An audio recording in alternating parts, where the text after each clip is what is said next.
Namo tassa bhagavato arahato samma sambuddhassa.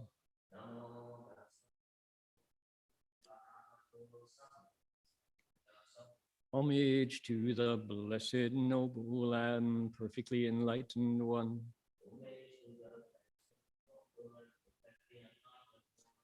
Namo sadanto suchedoye ulahadi sanyao sanputoshe.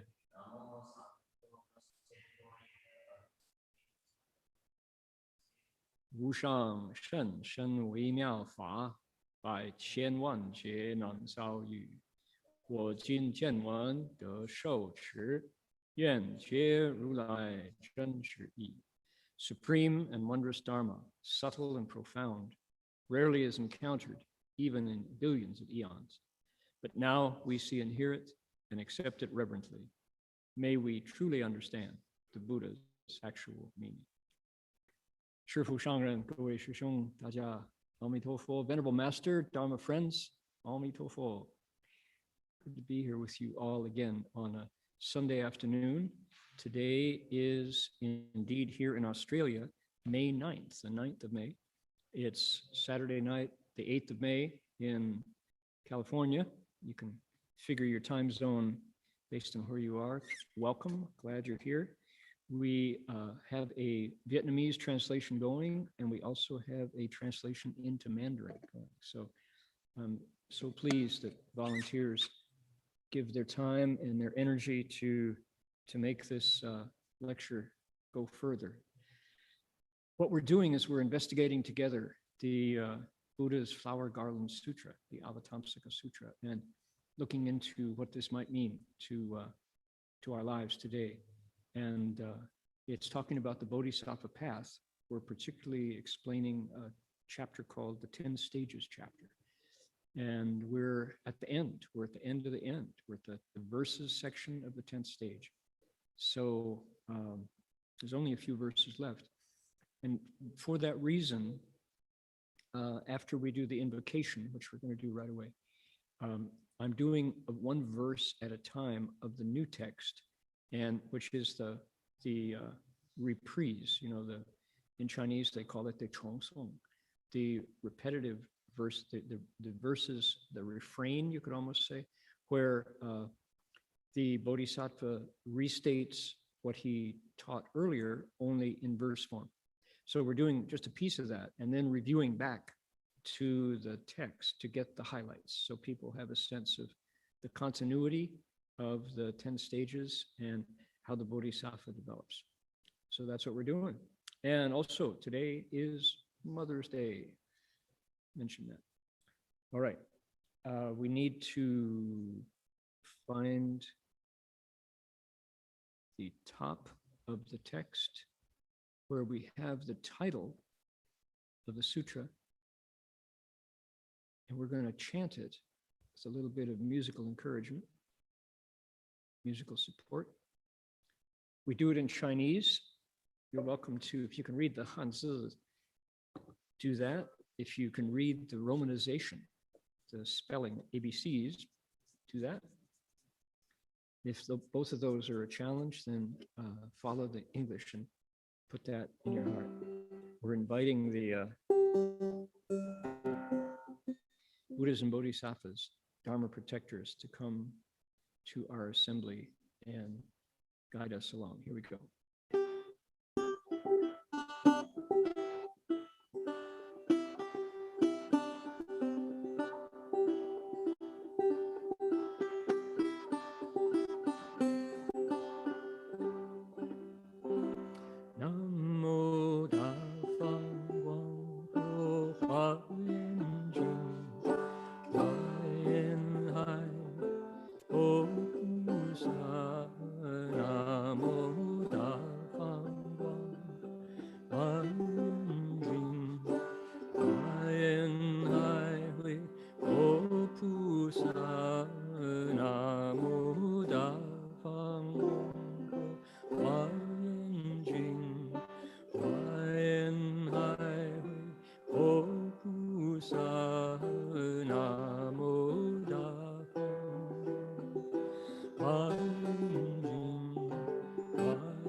I'm going to zoom right back down to the bottom.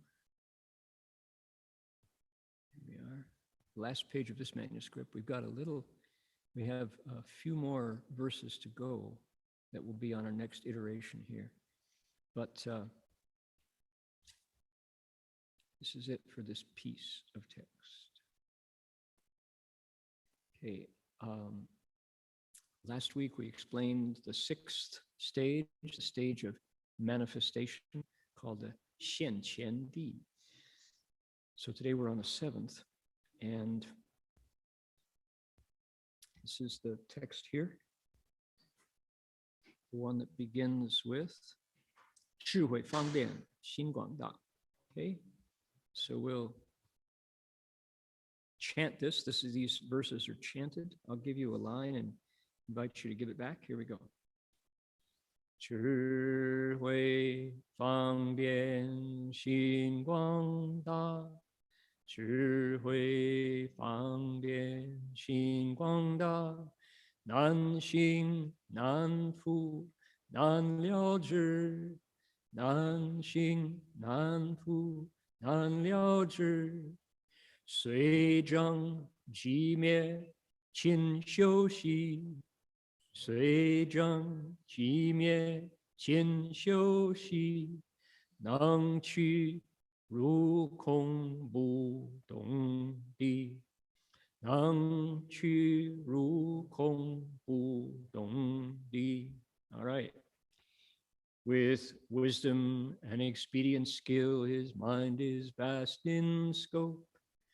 With wisdom and expedient skill, his mind is vast in scope. He manages difficult practices, hard to reach and comprehend. He manages difficult practices, hard to reach and comprehend.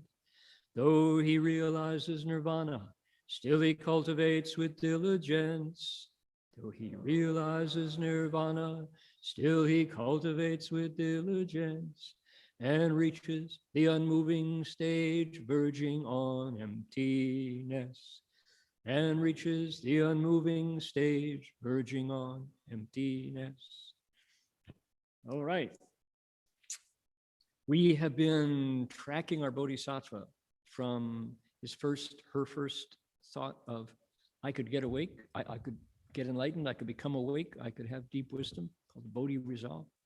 And I do that through compassion, through taking others across. From that moment to the first stage, zoom up to number 6 last week. And I've been given, there's an ongoing metaphor that I've been using of stages 1 to 5 being like a plane running down the runway.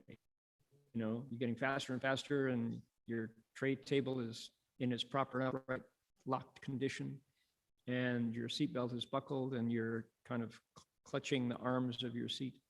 And then something miraculous happens, the plane takes off, goes into the air. Shouldn't do that, according to most physics descriptions, right? It's heavy. How does it take off? How does it become lighter than air? It doesn't. The Bodhisattva at the 6th stage does the same thing that plane does. He becomes lighter than air. And that's how we entered last week's discussion. We started last week's discussion because it's the topic of stage 6 is what are called the 12 links. The 12 links of conditioned arising. It's got a bunch of translations. 12 links of conditioned co-production.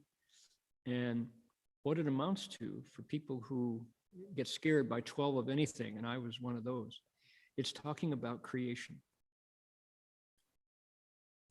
That's a deep subject, right? So I clearly remember hot summer nights in northwestern Ohio, lying on my back in the grass. We had lots of green grass, lying on the back of my grass and on my back in the grass, looking up at the sky, looking at all those stars. And when the time was right, there would be shooting stars, and occasionally you could see a satellite going by, and just going, where did this come from? And when you hear astronomers describe it, it's like impossible. How could there be that many stars? And we are not even a star. We're just a planet around a star. Where did it all come from, right? Did anybody ever do that? Maybe you had a different version of it. Maybe you were on a cliff looking at the ocean on the coast. Maybe you were recovering from a serious illness. Maybe you had a fever, and the fever took you into that realm of fever dreams, right? Where you're hallucinating naturally without any substances. And you break, the fever breaks, and there's that first awakening when your head is not pounding and things are cool, and you feel where the sweat has broken and dried, and you're now awake, and there's this feeling of, I didn't die, you know, and I'm back to normal. And you wonder, where did this come from? Where have I been? How did this happen, right? Those are the situations where you're asking the same question that the Bodhisattva is asking here. Creation, where did it come from? Where did it come from? Right? And the it that you're wondering about is the world that seems to be outside of me. Everything seems outside. I'm kind of inside my eyes and my head and knocking around in there, and you're all outside. Where did that come from? But then where did this thing, the thing that's looking, the thing that's asking, where did that come from? That's the question that the Bodhisattva on stage 6 gets an answer to. Furthermore, that's not all. As the 12 links go, bum, bum, bum, bum, bum, right? Wuming, yuan, xing, ignorance, conditions is yuan, it pulls along. Links to, is tied to, right? Ignorance is tied to activities, physical, mental behaviors. Yuan, wuming, yuan, xing, xing, yuan, shi, and that is linked to consciousness. And then you go that way, right? All from 1 to 12. And the last one is old age, suffering, death, grief, despair, tears, misery, and suffering that follows death. Okay, that's half the story that we learned last week. And the other half, I'm bringing us to where we're going to start today. But the other half is what? It clocks it backwards. It says, go through again, and if ignorance, if ignorance is done away with, if you get rid of ignorance, then there's none of those activities that then link to consciousness, that then link to naming and forming. So each of the links unlinks, breaks. And what is that? That's the end of creation, which from a Buddhist meditator's point of view means what? Nirvana. That's the goal. You stop. And I remember, bless his heart, our mentor, Huston Smith, the late scholar and author of religions, made a movie that I saw when I was a freshman in college. And it was a Buddhist movie. It was a documentary called Requiem for a Faith. And there's a moment where he's describing nirvana. And he says, what is samsara? What is death and rebirth? And he's got a row of candles. Candle, candle, candle, candle. And he says, samsara is just the endless leaping of consciousness from one body to the next. And the candles, the flame of one candle lights the next candle. And the flame of the candle lights the next candle. And that candle lights the next. And it was so clear in seeing this wax taper come to flame and then come to flame. Oh, until, he said Professor Smith, until the cultivator's final reincarnation, final birth, when he reaches nirvana, and then somebody off the camera goes, smoke. And it was like, oh, right? So that's nirvana. No further becoming. Doesn't come back. Had its last birthday. Doesn't, by choice, doesn't come back, right? And that was like, wow, that was a big awareness for me, seeing it graphically illustrated so clearly. The last candle flame went out.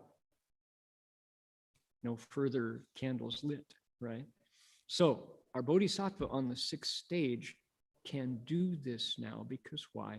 He has wu ming mie, qi xing mie. He has put an end to ignorance. And all the other links no longer link because that first one didn't tug the second one and the second one didn't tug the third one. And what is the ignorance that he extinguished? He now understands the truth of self, me and mine. And what is that truth? You don't exist if you don't pick them up. The self exists as a useful illusion. It's called a constructed self. How does he know that? He meditated until he saw that that lifting up the self was an option. It wasn't necessary. Now, that's a lot of hard work before you get to that place. But that was what the Bodhisattva did. And the result was the self fell away. Light emerged from his own awakened nature. He saw the truth, which it's called D-E-E-D. Truth in the primary sense, which is the self doesn't exist. And he really certified it. He really realized it. So at that point, ignorance, mie.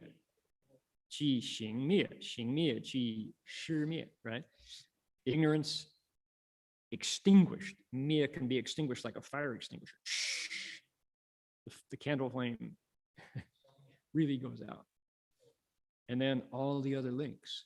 So, okay, now the point of this is what? Until we do that, those 12 links are linking us into existence right this. That wasn't a very good snap. Right this. There we go. Instant.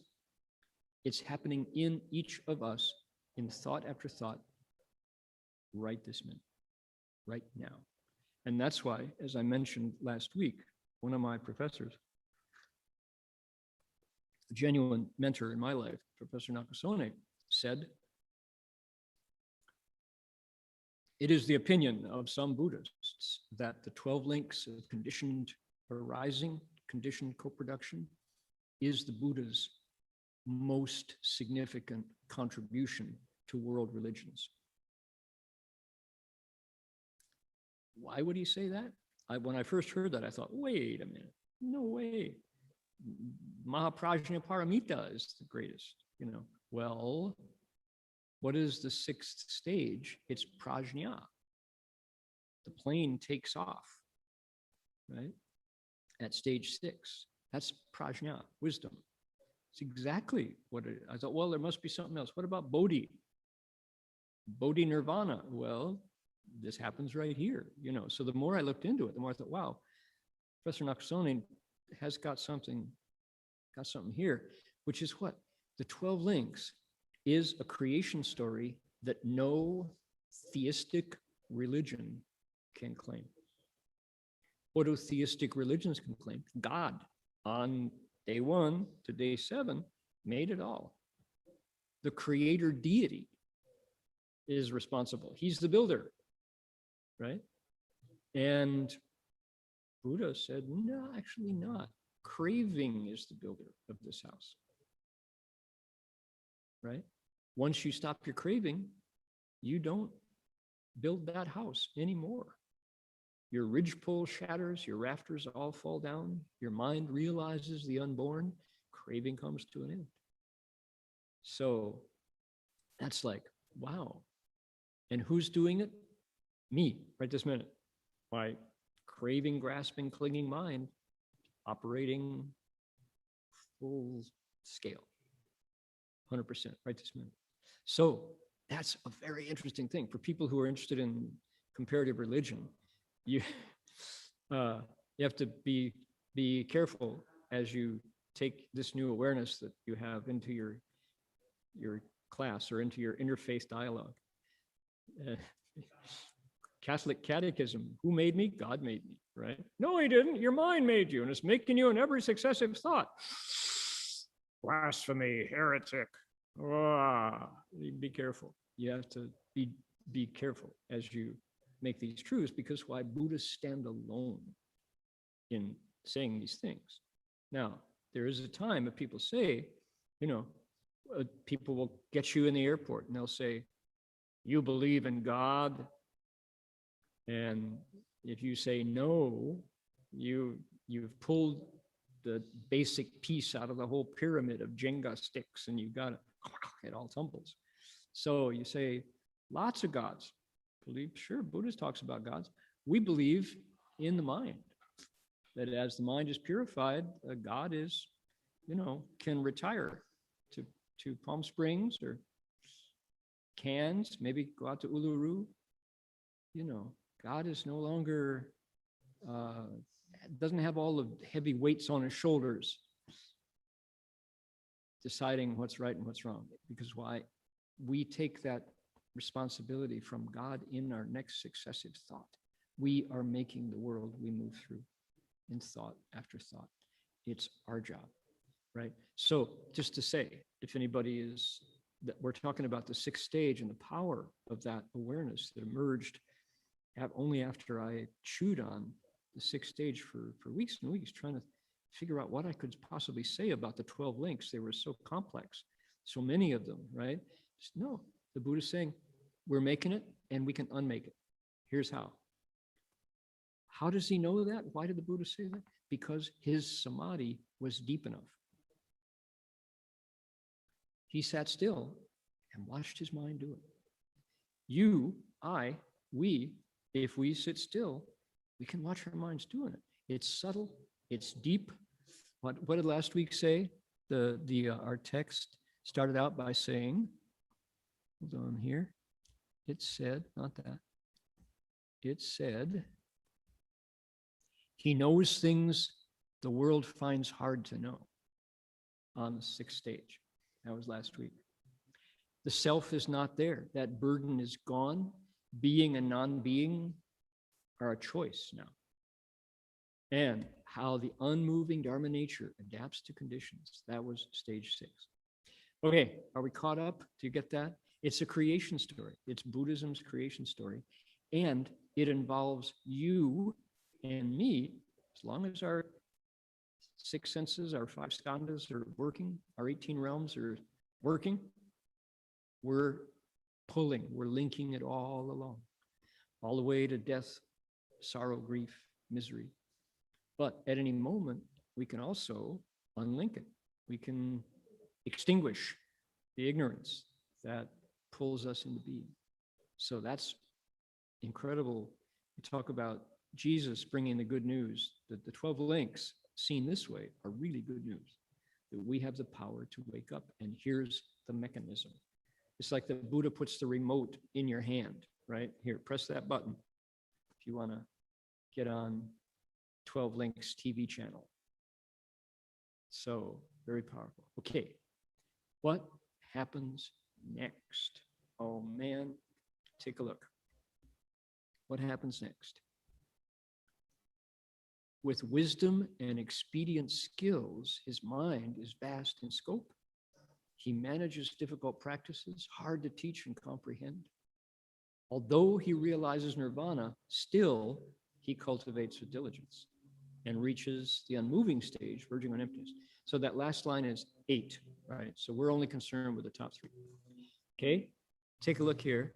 His mind is vast in scope. Okay, this is what's going on now is the Bodhisattva is only at 7. He's got to get to 10. So what is 7? 7 is the first paramita that the Avatamsaka sticks on, right? When we always talk about paramitas, it's 6. Prajna is liberation. Prajna is you're done at 6. If you stop there, the Avatamsaka takes the Bodhisattva all the way to Buddhahood and says, no, you got to do 4 more.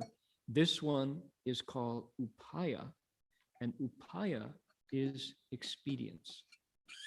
Skill and means, skillful means, another and better way to teach. That's what skill and means is, right? In the 5th stage was samadhi. The Bodhisattva learned all those worldly practices, everything from jewelry making to astronomy, everything from architecture to novel writing, right? Everything from curing illness to building a house. Those are the skills that came in 5th stage. The Bodhisattva now puts them all to work, makes them useful in teaching. And at the same time, his mind, his gongfu, his samadhi, his wisdom is deepening and deepening and deepening. The 7th stage is not there yet. This is still on the downward slope of reversibility, right? Wait till we get to 8, which is next week. That's where the Bodhisattva gets to that place called no further retreat, never more reversing, never going back, no non-retrogression. Scholars call it the stage of non-retrogression, right? Bodhisattva never quits at that point. What is happening now is something that I mentioned 2 weeks ago, which is there's been a real change. The Bodhisattva's mind, his consciousness, his senses are fused in a different way now. There's different linkages. The wires are now rewired inside. And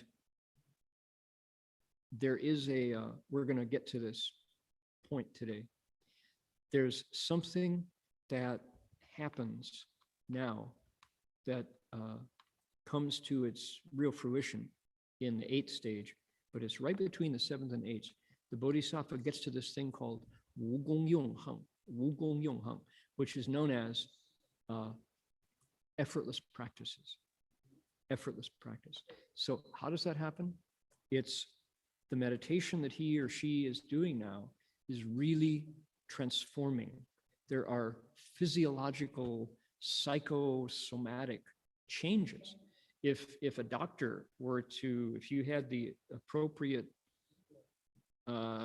meters and scopes and scanners to read the changes. At this point, actually starting with number 5, because of samadhi, the doctors, the physicians who would be doing their analysis of the makeup of this bodhisattva would be taking notes rapidly and checking their Merck's manuals, because the bodhisattva's actual, I don't know, what is it? I'm just goofing here, but DNA, RNA, you know, the what shows up on a MRI scope, different now, different. And what happened at stage 6, we said last week, was the arrival of what is called the 2 levels of truth, RD. One is the ordinary, normal, relative truth, you know, green light, press the accelerator, red light, press the brake. One you go, one you stop, day and night. Cold, put on sweater. Hot, remove a layer, right? Like that, dislike that. That's the relative truth level where we all live. At 6, the Bodhisattva opens what's called Chandi, ultimate truth, Paramartha Satya, right? And with ultimate truth, the Bodhisattva is in a very, he has a choice now. She has a choice, pick your pronoun. The Bodhisattva can use knowledge that learns by chopping things into small pieces and categorizing, kind of a left brain activity. The Bodhisattva can take all those pieces and merge them back into a single unity that functions like a mirror. Without moving, a mirror reflects perfectly everything that comes in front of it, right? A mirror doesn't have to work to show you, mine just reversed, it doesn't have to work to show you perfect reflection of what comes in front of it. The mirror just does it. That's the way mirrors are. Think about a still pond of water. If you lean over and look down into the still water, you can see a perfect reflection of your face and the clouds and the trees overhead, right? So there's no effort required. The Bodhisattva's ultimate wisdom, the ultimate truth, the Chandi, works that way too. Something pops up that needs a solution. You got an issue, you got a problem, you got a crisis, got a hassle in front of you. The Bodhisattva's wisdom reflects the root and the branch tip. Oh, there's a principle here. That's what we do. Sees it perfectly, right? Without resorting to analysis and debate and research and comparison, the things that relative truth does. Both are useful, both are necessary. The Bodhisattva now has recourse to that second level of truth, okay, RD. Now in number 7, oh my goodness, it's deepening and deepening. That change was actual physiological, psychosomatic changes that happened through what's called Sanmei Zhenhuo, the true fire of samadhi, which is to say you sit through the fire of meditation, and this is high-level meditation, and there's a change, right? You're polishing your mirror. We're swapping out our metaphors. You're polishing your mirror. The Bodhisattva's mirror is very bright now. And this is key. This is key. The wisdom that he is developing now in stage 7 is wisdom for use. The wisdom that the Bodhisattva develops now expediently is entirely to help others. It's not wisdom to admire. It's not wisdom to compete with, you know, see who's wiser. It's not wisdom that you get famous with. The Bodhisattva's wisdom here arises with the problems it solves. It's a piece of it. What am I saying? 智慧慈悲二言, the two adornments of wisdom and compassion, they work together now. When the Bodhisattva sees somebody hurting so bad, his mirror-like wisdom says, here's what we do. Here's the solution. This is the way to solve your problem, right? No problem, perfect mirror, rests in samadhi, right? So these aspects are functioning like that. So very, very powerful. And now take a look here. What do you do if you're in the seventh stage? You've now understood creation and its end, and you can quit if you want. You can stop, right? The Bodhisattva can actually stop at this point and say, okay, I'm out of here. I'm done. Thanks. This was a good run. We did it. I'm really comfortable. 我很方便, 很自在. Okay, see ya. But he doesn't. So look at what happens. Hold on. No, that's not the one I want. That's not the one I want. Right here. This is called the stage of traveling far. 远行地, distant journeys. The stage of distant journeys. With the Bodhisattva's expedient wisdom, the paramita of Upāya, of expedient skills, the Bodhisattva could quit, but he doesn't. She doesn't. This is key. This is a big deal, right? Now, take a look. Plane has left the runway, and it's flying in two truths. It can see the entire universe, but it can also focus on the sparrow, the kookaburra in front of him, who's hungry and needs help. And the sutra says, I'm going to go back. Here we go. What I'm going to do now, I'm going to pick up the seventh stage text. We're on we looked at this, how long ago? Few months back, we looked at the seventh stage. And what it says, I'll put us, here we are. I'm actually on page 46, if anybody wants to follow the Zhongwen here, and we'll bring it up bigger here. So it says, 于入第七原行地当修十种方便慧，其殊胜道何等为实? Okay, says the Bodhisattva who wants to enter the seventh stage, the stage of distant travel, cultivates 10 aspects of expedient wisdom that can bring about the highest path. Okay, now, hold it, stop, hold that thought. Watch this space. If we had to find in contemporary culture a figure who is similar to how the sutra is describing the Bodhisattva, who would it be? It would be a wizard. It's a wizard. And you think, oh, wizards, popular culture. Dumbledore, Albus Dumbledore, in the world of Harry Potter, right?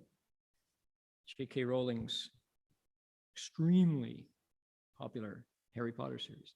Dumbledore is a complex wizard, but Dumbledore always knows the answer, right? He's a powerful wizard. Who else? Well, name another wizard that we know. Gandalf. Gandalf, Lord of the Rings, Tolkien's trilogy. Gandalf, extremely powerful wizard. He fell into the mines of Moria and faced off with the Balrog and still didn't die. Came back as Gandalf the White. These are wizards from what? Fiction. They're fictional wizards, but somehow when we read of these extraordinary, not quite human, wise, powerful figures, they're kind of religious, quasi-religious, they're kind of spiritual, quasi-spiritual, but they're just extraordinary. Okay, they have abilities and knowledge beyond what we possess. That's a wizard. And notice, interestingly, both in Harry Potter and in Lord of the Rings, there were evil wizards. You think of Saruman, right? Saruman turned bad in Lord of the Rings. There on Orthanc, tower, you know, he was serving the Dark Lord, the evil Lord, Sauron. So anyway, wizards can go bad just the way living beings' nature contains both greed, anger, delusion, but also the potential for precepts, samadhi, and wisdom. So, okay, why am I going here? It's because we do have figures sort of in the kind of same ballpark as a bodhisattva, except the bodhisattva, the thing about the 10 stages chapter of the flower garland, the Avatamsaka Sutra, is the path to becoming a wizard is wide open. And every step of the path is on the page of the sutra. It's not that the wizard came out of the earth or was born into a special clan and has a mysterious backstory. Not. The bodhisattva path is open to men and to women. There's a paper trail. If anything, it's scientific, it's empirical, it's public domain. You pick it up if you choose. It is yours. Nobody owns the bodhisattva path, right?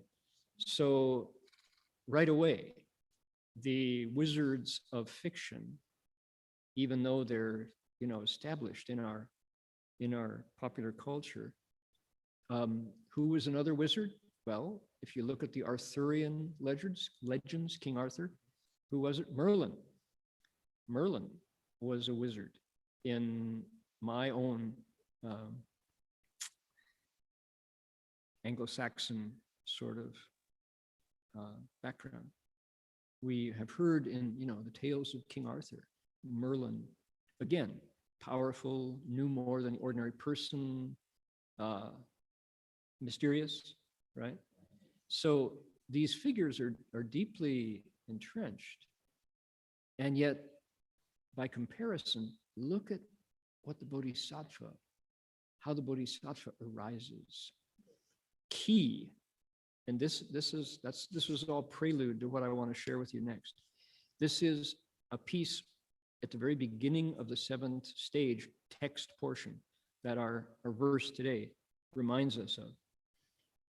Here's something. Our bodhisattva now has functioning 2 levels of truth: ordinary relative truth, duality, and non-dual, unitary, transcendent, ultimate wisdom, Chandi.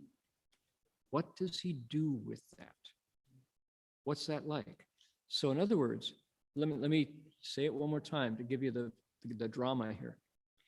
What did the bodhisattva realize with the 6th stage is how everything is made of conditions.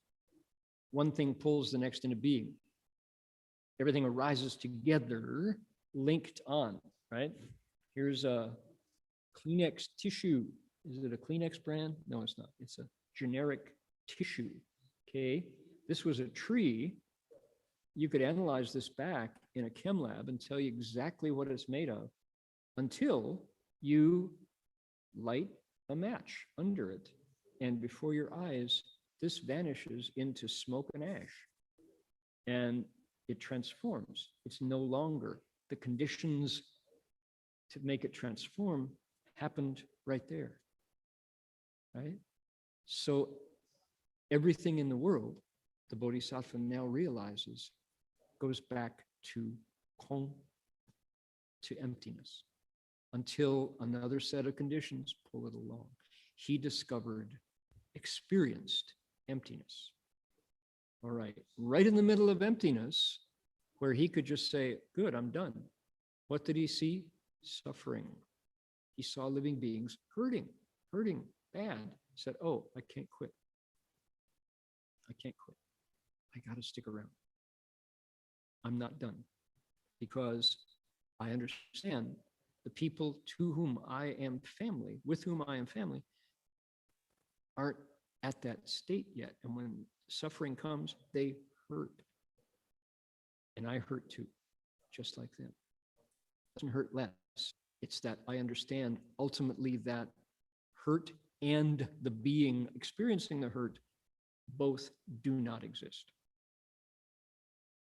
Right? That's what his wisdom sees. He can see the ultimate truth and the binary dual truth in the same glance. Now, for many of us, you think, how can you possibly survive with that knowledge? It just make your head explode, right? How could you bear seeing that? Well, the answer is samadhi. This arises with every step of the Bodhisattva path. And so at this point, look at what happens. Here's the start of the seventh stage. Ready? Okay. For translators, we're starting with, right? 何等为师所谓, right? And I'm not going to read the Chinese because it would take a lot of time.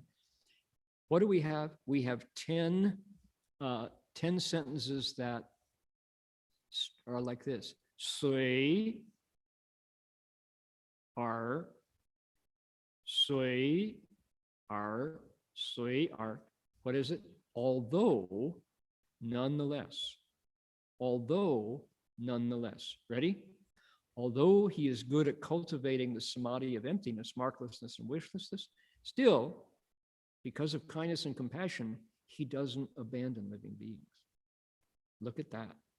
Although he has realized the same impartial Dharma that Buddhas do, still, he enjoys constantly making offerings to Buddhas as if he's seeing them for the very first time. Although he masters the wisdom that contemplates emptiness, he still diligently amasses blessings and virtue, just like a faithful auntie, lighting incense in front of the Buddhas and bowing. Although he has gone far beyond the three realms, he still adorns the three realms. He knows how to get out of conditioned existence, and he doesn't. He still stays here. Although he has ultimately extinguished the fire of affliction, nonetheless, for the sake of sentient beings, he sets about quelling the fires of the afflictions of greed, anger, and stupidity. Right? You see this pattern? He could enter nirvana, he doesn't.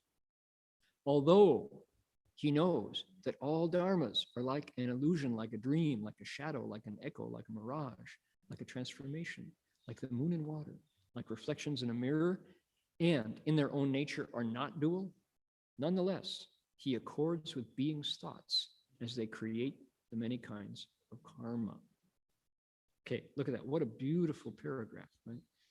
That's why Sherpa would say the Prajna Sutras are the longest and the biggest sutras in Buddhism, like the Mohaboro Bolo Mijing, right?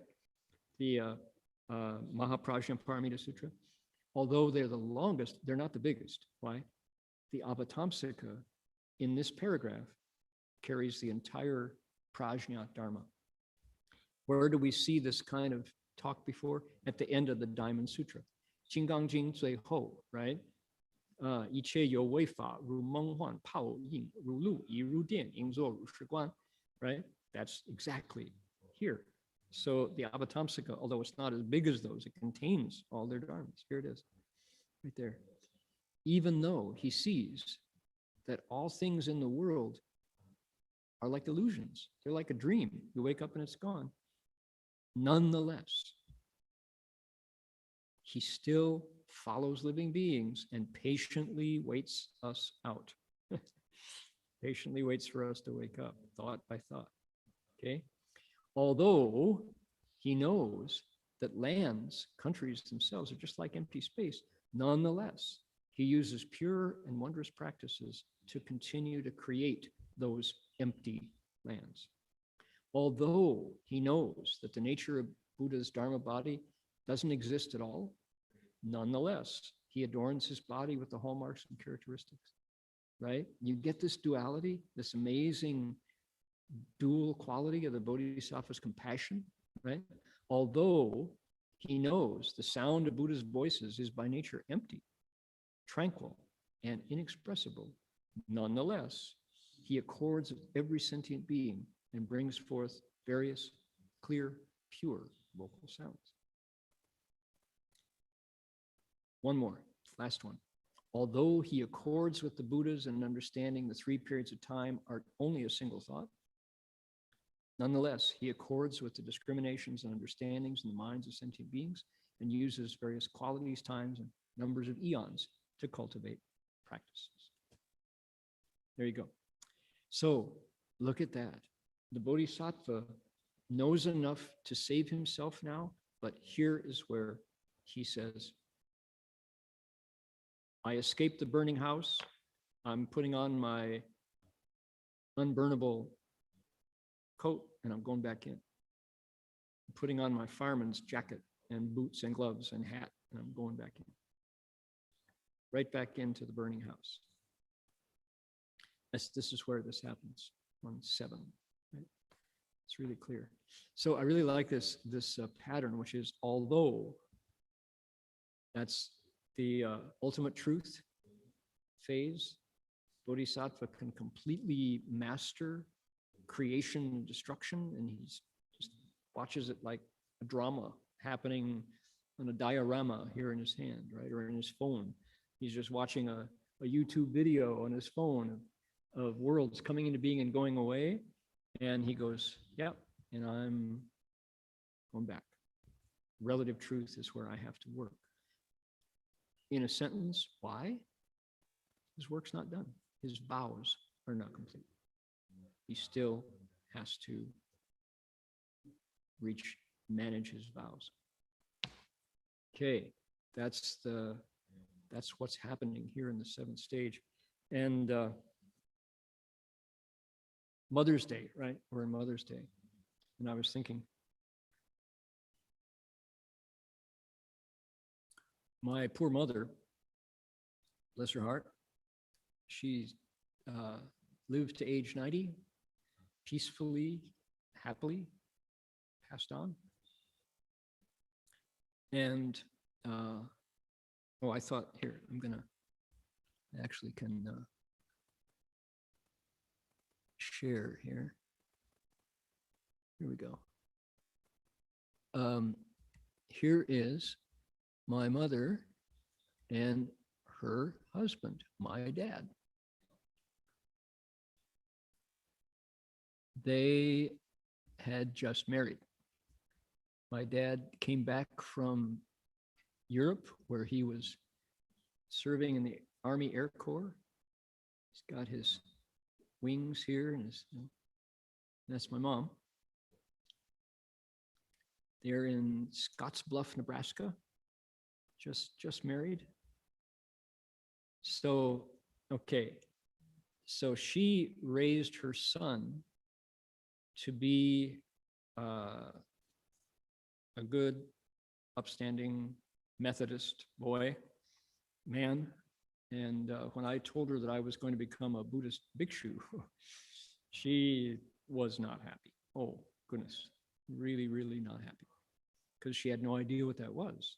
And she thought that she blamed herself. Somehow it was her fault, that she had done something that had turned her son away from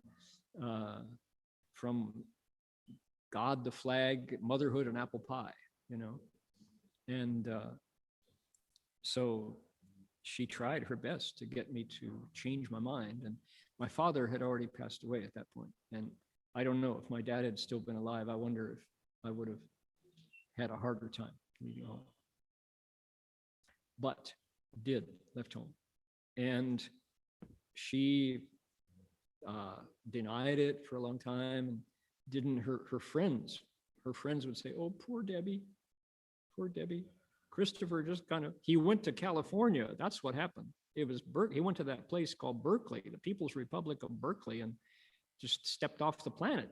Did he go to Mars? Something happened to him, And so they pitied my mom, and she didn't have anything to say, But then to make things way, way worse, I took a vow of silence and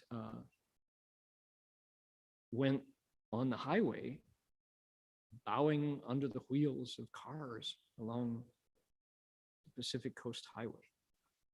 And my mother couldn't handle that. She told me later, she said, I went through a very, very dark time because her second son, I was middle child, my brother Steve, my sister Liz, were on either sides. They had no clue what was wrong with me. And my mother thought that my dad, that my teacher, that Shifu had perhaps slipped some LSD into my teacup. And I was on a prolonged acid trip, some sort of cult persuasion, Otherwise, how do you explain what I was doing? So, all right. Well, she endured 2.5 years of having no contact with me, no letters, no phone calls. I had taken a vow of silence, and I was really silent. And my poor mother, just all she had was her thoughts of what must be wrong and how she had failed, So you understand that she was pretty bitter, and her friends and her sisters, her siblings. My mom was in a family of 6 children. She was the youngest. They just tried to console her. Well, I'm sure there will be an answer someday, and God makes no mistakes, trust in God. What else? What else do you have? Where do you go for strength when your child turns into some sort of a strange being, incomprehensible? So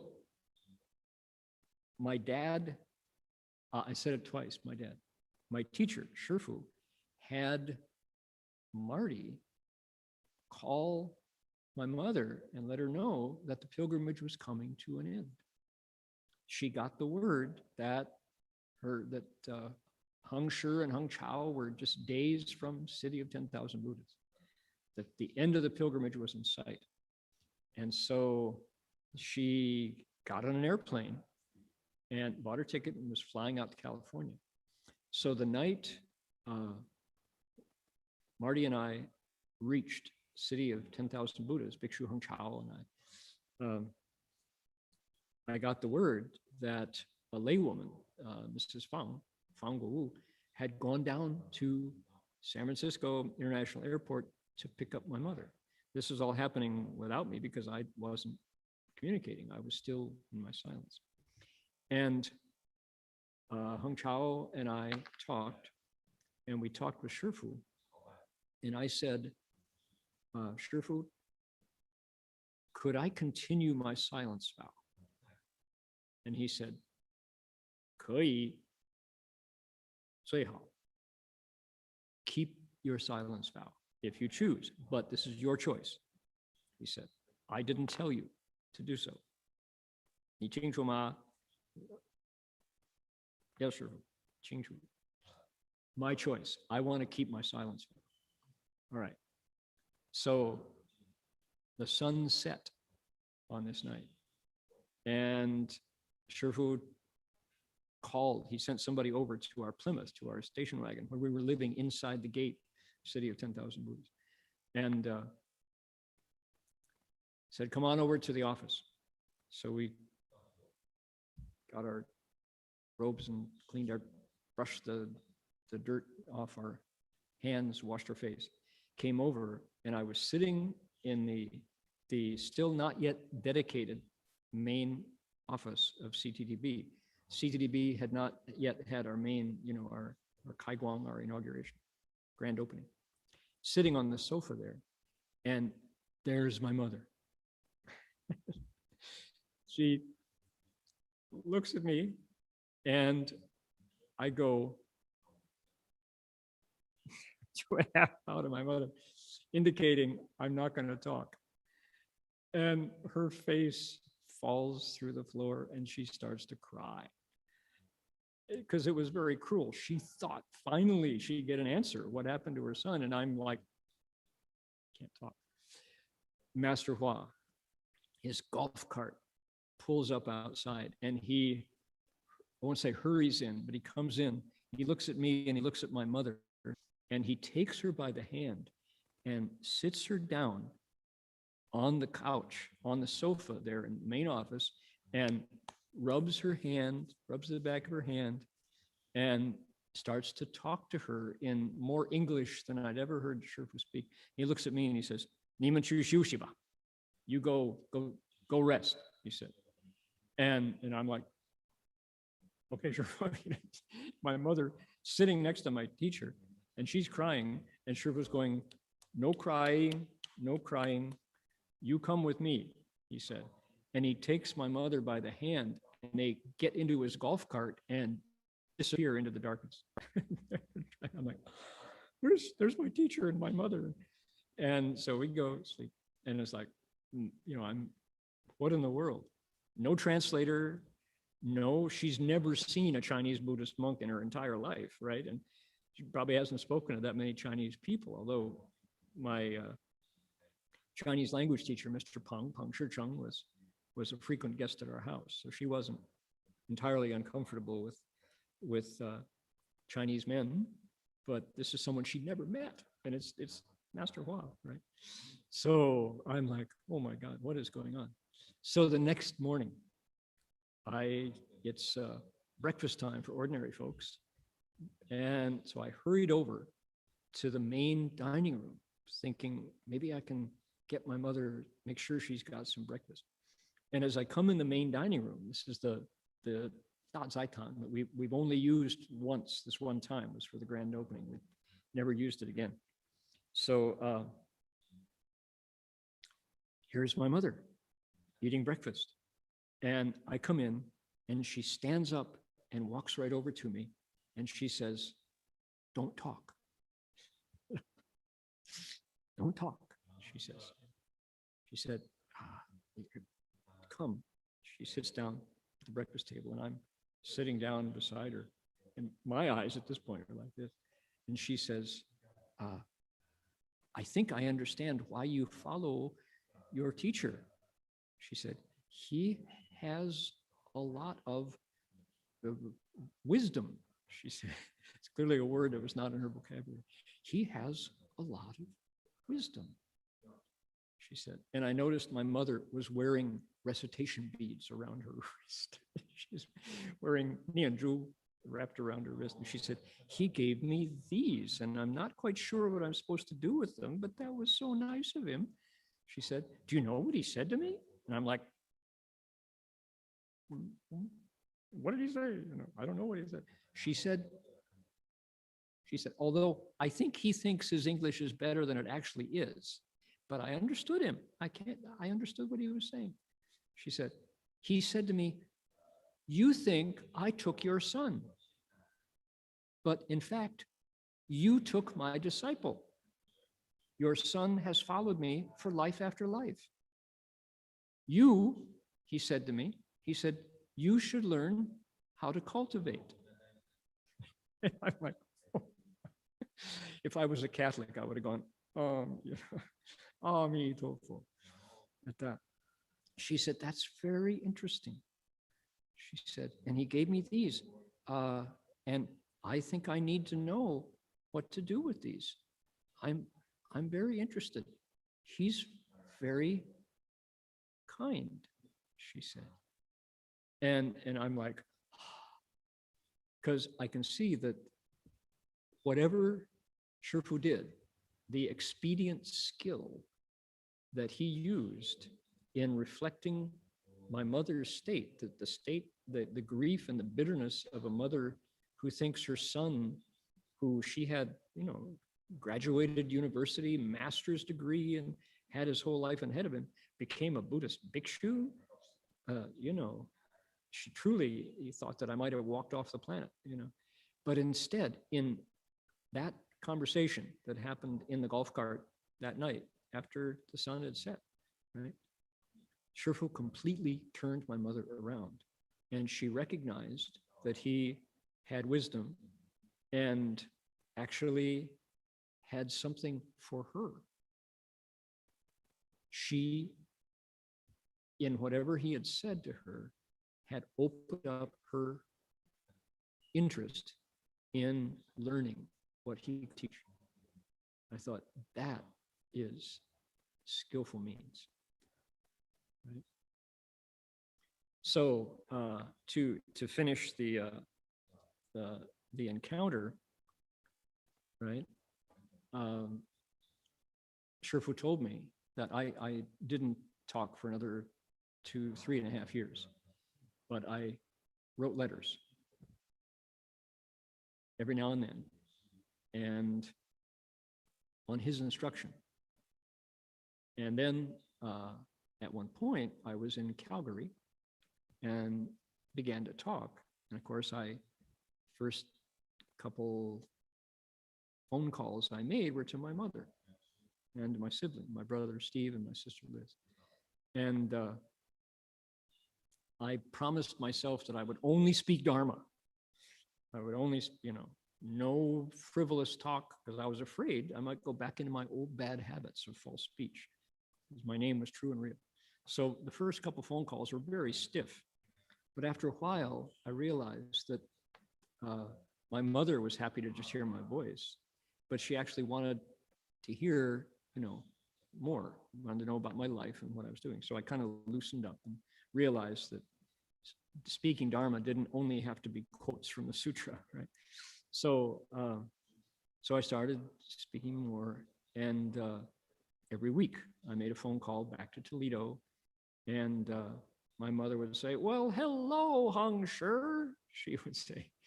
And I left out a piece. While my mother was there for that first visit, we had the grand opening of City of 10,000 Buddhas, and Master Hua gifted her with 3 Buddha images, the Sanrulai, the 3 Buddhas, Shakyamuni, Amitabha, and Medicine Buddha. And she took them home and put them on the mantle. Of course, she didn't know about lighting incense, and she was a Christian and wanted to stay a Christian. But there were the 3 Buddhas in our mantelpiece at home in Toledo. So week after week, I would call her up, and there was a period, I think now I was living in Maryland at Avatamsaka Vihara, and this was now in the early 90s, I was starting my PhD and looking for a school. And my mother said, she said, "It's always nice to hear your voice. You always sound very energetic," she said. And I have to say that having a monk for a son is not such a bad thing after all, she said. "I know that you're never going to call me and say, 'Mom, I'm getting a divorce,' because you're not going to get married. That's okay. I know that you're never going to call me and say, 'Mom, I've been diagnosed with AIDS, and I'm pretty sure you're never going to go bankrupt because you don't own anything.' That's good. That's good. And I'm happy to know that I know you're not likely to call and say, 'Mom, I've had a nervous breakdown,' because monks seem pretty grounded, all those things that I know that you're happy and healthy and strong. I like that. That's not so bad to have a son who is like that." She said, "You know what's happening these days?" She said, "My friends here, the mothers of your classmates who grew up with you, these are the ones who used to say, 'Oh, poor Debbie, her son just stepped into outer space,' right? You know what they're doing now? They call me and they say, 'Debbie, my son or my daughter's had a problem. Would you ask Hong Shi for a second opinion? Would you mind asking him for his advice?' She said, 'So now I'm the mother of a bhikshu.' She said, 'Pretty good.' So I was really happy to see that change. having a priest in the family in an Irish, Scottish household was considered a good thing, you know. So it's just that America had never seen Buddhist monks before. We didn't have any. There weren't any. So one day, my mother's 60th birthday, Master Hua said, Guozhan, he said, how old's your mother? And I said, well, it's interesting, Shifu, she's got her birthday coming. He says, invite her out. We're going to create Buddhist history in America. Your mother will be the first woman, first mother of a bhikshu to celebrate her birthday in a Buddhist monastery. Get her out here. So I go, Mom, Shifu wants me to invite you to come out for your birthday. We're going to have a birthday party for you at City of 10,000 Buddhas. She says, I'll come. She said, yes. And she came out, flew out, and had visited her older sister who lived in Alamo. And she got to City of 10,000 Buddhas and said, boy, this is sure different from my first visit here. And so there we were having lunchtime. And Shifu was sitting on in his seat in the dining room, beaming, just beaming, so happy. And I was introducing my mother to all the food and vegetarian food, having her try all the different stuff. And so Master Hua said, Guozhan, he said, ask your mother to speak Dharma. Here's the microphone. And I'm like, well, Mom, you want to, would you mind speaking, saying a few words? Yes, I would be happy to, she said. and all the other monks and nuns are kind of going, you know, I'm sure his mother's going to speak Dharma for him. So I went over and got the microphone from Shifu and handed it to my mother. And she said, all of you cultivators of the way, she said, and I'm translating for it. She said, I want you to know that you have fallen down on your job in speaking Dharma for your parents. She said, I'm looking at my son and he doesn't write me enough letters. I'll bet most of you also don't keep your parents informed about your progress along the way. How do you expect to teach them if you don't let them know how you're doing? She said. And Shifu was a big smile. He's like, nodding his head. And monks and nuns on the line are going, whoa, I don't think we've ever been scolded by a monk's mother before. She says, you should write letters to them more often and keep them informed. This is part of your job.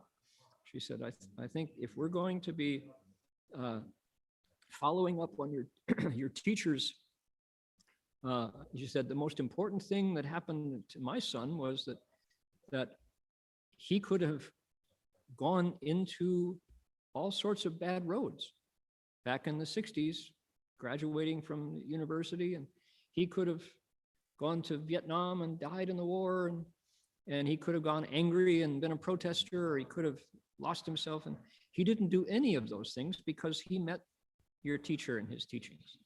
And he opened a wholesome practice of becoming a better person.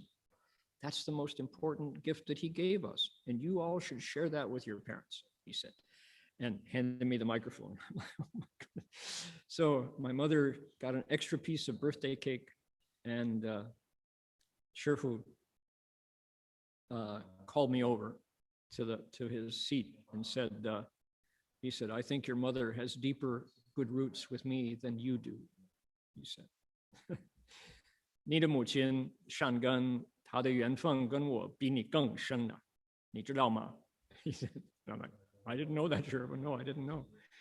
Okay, so my mother wound up coming out to California with my stepfather, Ted, when I finished my PhD in 2003, and here's the picture of my mom that I think of on Mother's Day, because she thinks having a monk for a son is a pretty good deal at that point. And that's a big change. So here we have a wizard. That's maybe, Bodhisattva is a wizard. I don't know. What's a wizard? Probably not. Bodhisattvas are sages. They are Da Dao Xin Zhongsheng, living beings with a great mind for the path, for the way. But the Bodhisattva on the seventh stage uses expedient skills to know how to teach living beings. So just wanted to share that part. Tremendous skill needed by Master Hua to know how to say what to say to my mother, so that in a single conversation, he stopped her crying, he impressed her with his wisdom, and opened up her interest in cultivation herself, right? Now, on the second visit, when she came for her birthday, he let me know that their affinities go, she says, deeper good roots than even I have. So that's mysterious. That I don't understand, certainly. But what does it say? With wisdom and expedient skill, his mind is vast in scope. He manages difficult practices, hard to teach and comprehend. Although he realizes nirvana, still he cultivates with diligence and reaches the unmoving stage, verging on emptiness. 智慧方便心广大，难行难服难了之，随正机灭亲休息，能去如空无动地。Heading for the stage of unmoving, the immovable stage, the stable, solid stage. And the thing that opens up here, along this wisdom for teaching, is what's called 无功用行, effortless practices. And next week, we're going to find out a lot more about these effortless practices. They're because just as a preview of coming attractions, on the when we get to there's the 7th and the 8th, right at that point, something happens that is the turning point for the rest of the Bodhisattva's career until Buddhahood. The first turning point was what? Was the Bodhi resolve, Putishin. If you wanted to take it back further, you might say taking refuge was the first step. But when you make the Bodhi resolve, make that thought for enlightenment, the bodhicitta, they say, that's a turning point. Everything is different from then on until you get to the end of the 7th and the beginning of the 8th stage. And that's what we're going to be looking at next week. And I remember as I was building up, heading for explaining the 8th stage in prose, I kept teasing people, saying, boy, wait till we get there. Wait till there's something that happens that is unforgettable. And the Bodhisattva at that point reaches something called Wutuizhuan in Chinese. It's the stage of no further retreat. The Sanskrit for it is Avatamsaka. And at that stage of Avatamsaka, these Gongyong Hung, the effortless practices, are realized. They're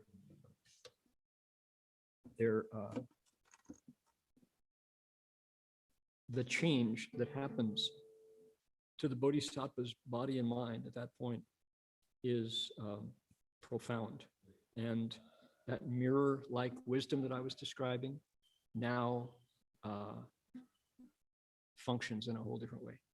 The 8th stage is the major turning point, and we'll get there next week. All right. Now,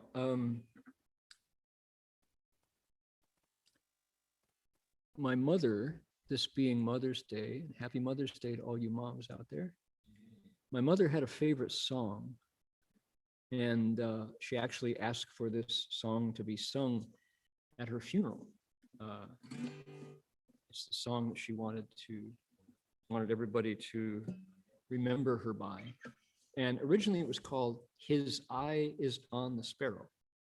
It's a Christian hymn talking about how it's a praise of the Lord God, and it's that his regard is so complete that the smallest sparrow, machi, right? The God is still watching, cares for every living being. And I thought, boy, oh boy, if that's not Guanyin Bodhisattva, who is it, right? So I changed the lyrics a bit. Her eyes watch all living beings. And I switched the pronouns to her, and I changed it to Guanyin. There we go. There we go. I wanted to, this is a new Guanyin song. Never heard it before because this morning it didn't exist. This just came about halfway in preparation. Here we go.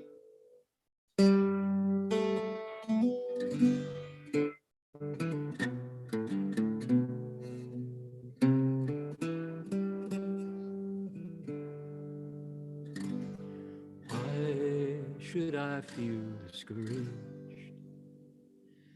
Why should the shadows come? Why should my heart be lonely and long for some other home? When Guanyin is my refuge, my constant friend is she.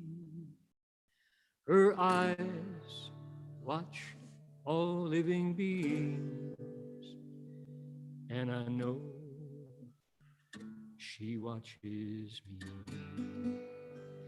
I sing because I'm happy. I sing because I'm free. Her eyes watch all living beings, and I know she watches me. Let not your heart be troubled. Her tender words I hear, and resting on her goodness, I lose my doubts and fears. Though by the path she leads me, but one step I may see. Her eyes watch all living beings, and I know she watches me. I sing because I'm happy. I sing because I'm free. Her eyes watch all living beings, and I know she watches me.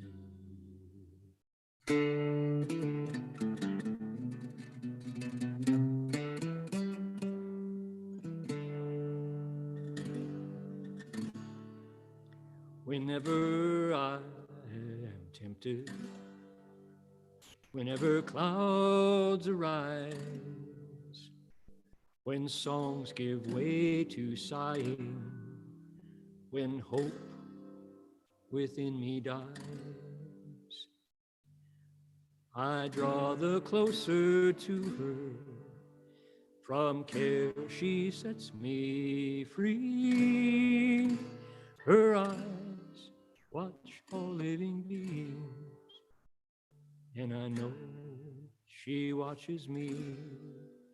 Her eyes watch all living beings, and I know she watches me. I sing because I'm happy. I sing because I'm free. Her eyes watch all living beings, and I know her eyes watch all living beings, and I know she watches me.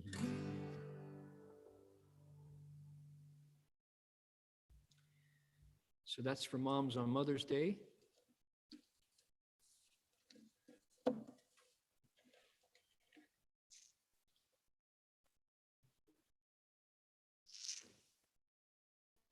We need to hear from the monks at Berkeley Monastery, find out what's going on. Jin Chuan Jin Wei Shi, are you there? Can you? Yeah, here. Amitofo. Great. So we actually have quite a lot coming up. Yep. There's the Berkeley Monastery website. So first, we wanted to announce there's a prayer circle for India hosted by Service Space. And BBM will be participating. And it's tomorrow, Sunday at 8 a.m. Pacific time, 8 to 10 a.m. You can see it there. And you go to click the more details RSVP here, and you'll go be directed to the Service Space site. You see that? The more details RSVP here. And there you will find where you can RSVP and join in. I believe there's actually, in Australia, it's 1 a.m. So it's not a good time for Australia. Not a good time for Australia, but I'm sure it'll be recorded. So yeah, probably people can watch it afterwards. But for those who have been following what's been going on in India, it's quite but heartbreaking to hear the stories of suffering and difficulty, of people's loved ones passing away and not being able to do any of the rituals and family support that would often be around something when somebody dies, passes away. And so this is a prayer circle that's, you could say, global, many different religious traditions and spiritual traditions gathering together to essentially send metta, dedicate merit, pray for those in India and all living beings. So that's this event. This is tomorrow, 8 a.m. Pacific Standard Time. And it's really global. It's like, as we heard, people for 42 countries will join together. More than 1,000 sign up right now to be, and can say, the whole space and express their deep care for this situation in India. Okay, now I've actually heard that following India right now, Nepal, Sri Lanka, the Maldives, Thailand, Cambodia, and Laos are all registering the same kind of the prelude to what has hit India is now hitting all those countries. Goodness. Wow. And as we heard, even from our friends who are many people affected in India, that the real cases are 10 times more there than register, and we can see on the statistics. So situation is very, very difficult. Right. Yeah. So that's one. The other thing is we have an Amitabha session beginning on May 23rd, going to the 25th, a 3-day session. And you can register there and you see all the information. We'll be transmitting the 8 precepts Sunday morning at 8:30 to 9:30. And we'll also have plaques. So if people wish to sign up, we ask if you just participate for part of the session at least. Of course, you're welcome to join all of it, but if you just join part of it, you can put up 2 memorial plaques. So that was our requirement. So you can see all the details there. Oh, there's the sign up form. Mm-hmm. So each person can put in 2 people that you care about. If you have karmic debtors, you can write that in your form as well. Okay, and then we also have the Buddha's birthday Vesak, May 23rd on Sunday. At City of 10,000 Buddhas, they'll be doing the ceremony the Sunday before, May, I think 16th, 17th? Yes. 16th, Sunday.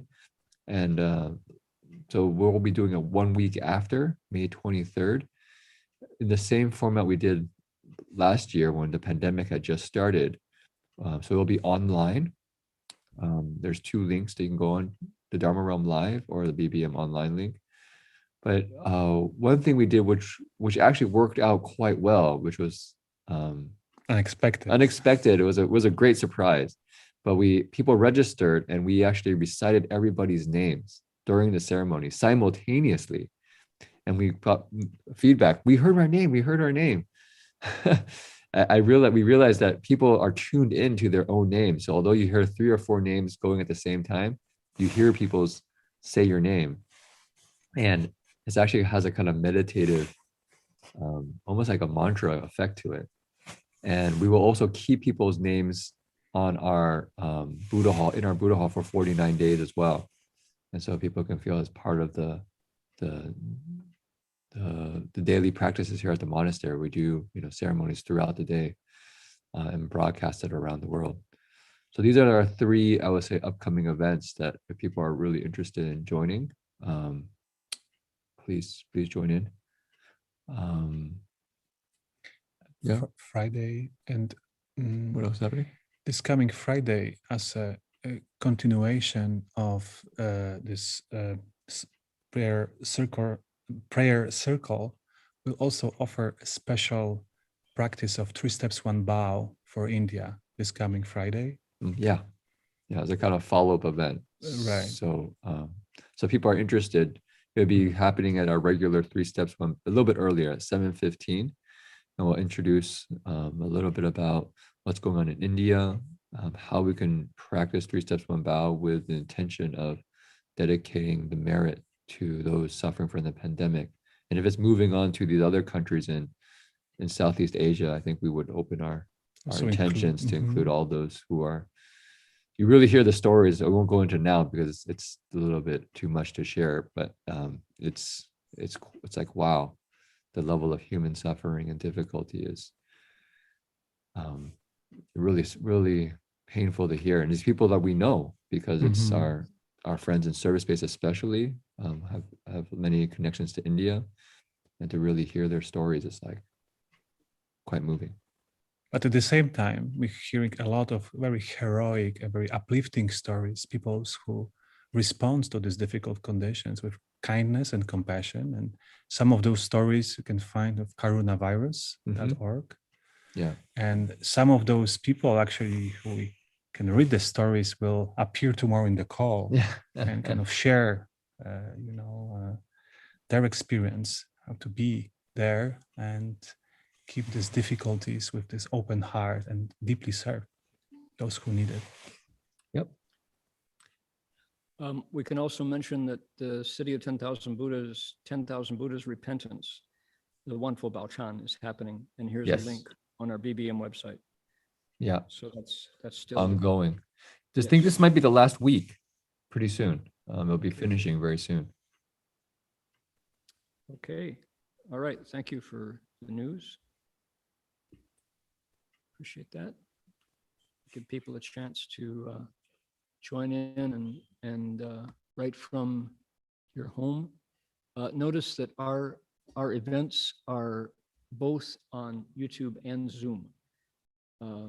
So whichever suits you. If people can't get YouTube because they're in a country that doesn't receive YouTube, then you can sign up for Zoom. Okay. All right. So let's chant together and transfer the merit. This is, we're not using our standard transference of merit because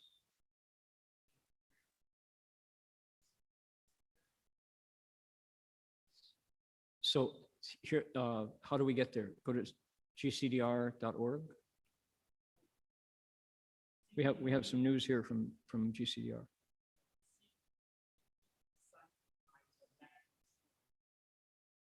Okay. Oh, Jin Fusher is giving the talk. Oh, all right. And how do people find it? .org, drba.org. Can we find that? Okay. So one more announcement, and that is, we're going to go back out to our browser here. If we go to drba.org, our senior nun here in the Gold Coast, drba.org, Dharma Master Jin Fu is going to be giving the talk at City of 10,000 Buddhas this coming Sunday, tomorrow. So today is Sunday here, tomorrow, Monday, our Monday. What time of day? PM. Okay, so here in Australia, 7:30. Yeah. So our let's see here. Is there a link to it anywhere? I don't know. Live webcast events, maybe that's it. Let's see here. There's CTTB live Dharma events or live webcast events. I'll click on it and see if it gets us there. So, oh, that's me. Try this, CTTB live Dharma events. Okay, here we are, yes. Sunday evening lecture series it's a Zoom link. Here it is right here. So did everybody see how I got there? You go to drba.org and to resources, and you come down here below the picture of Guanyin, CTTB live Dharma events. Click on that, and it takes you out to the lecture series. So what we're featuring is Dharma Master Jin Fu, who is currently the senior nun administrator here, will be talking about progress. She's going to be talking about GCDR and introducing how the nuns are teaching Dharma and cultivating here in the Gold Coast of Queensland. So that's, folks will be interested in finding out about that. All righty. Oh, it's also on YouTube. Okay, so here's a link. Take us out to.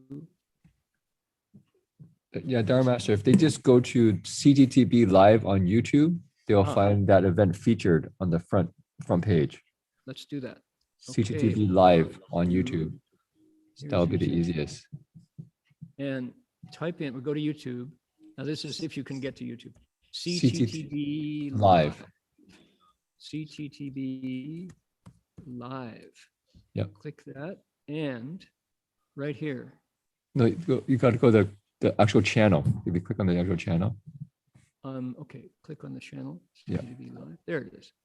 Okay. There it is. Aha, right there. Look at that. There's our brand new Buddha Hall. In fact, if you wave, I'll wave back. I'm sitting right inside that Buddha Hall. Hi. There we go. Gold Coast, Dharma Realm, Australia. There's our lecture. And one person is already waiting. Boy, they're going to have a long wait tomorrow at 12:30.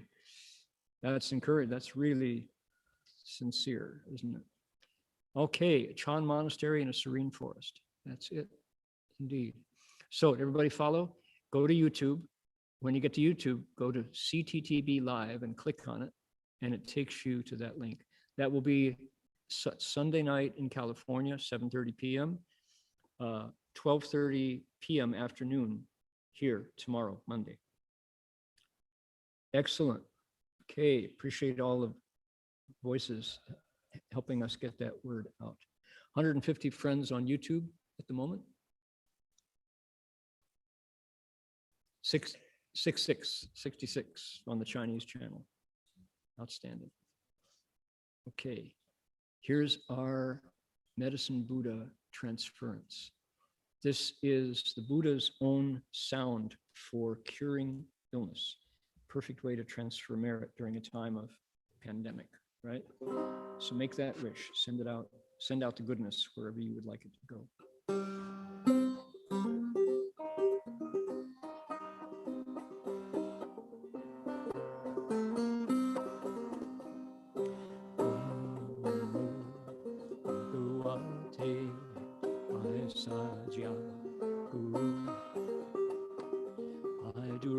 Abarajaya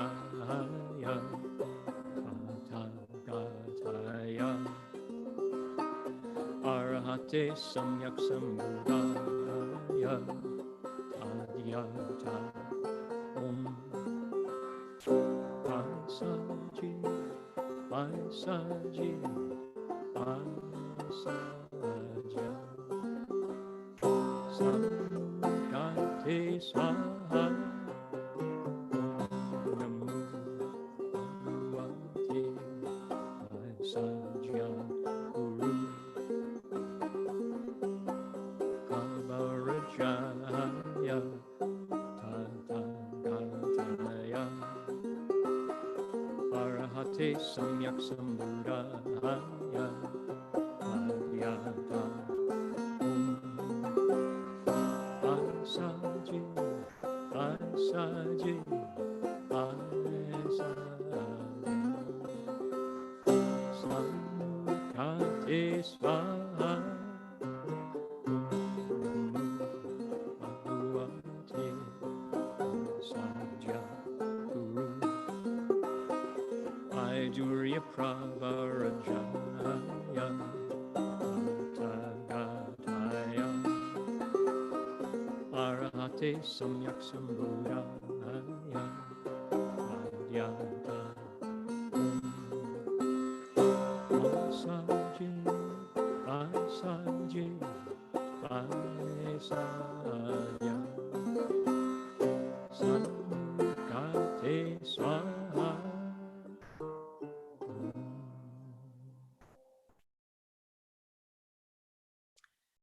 Right. Keep that mantra going until we meet again next week. Let's bow to the Buddhas.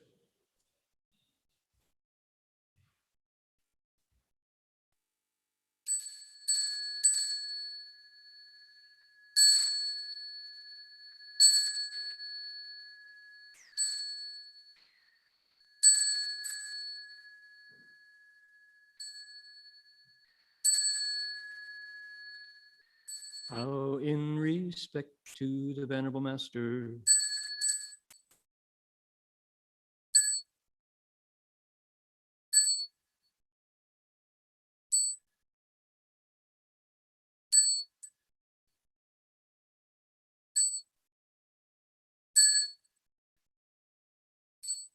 Happy Mother's Day, everyone. Amitofo. See you next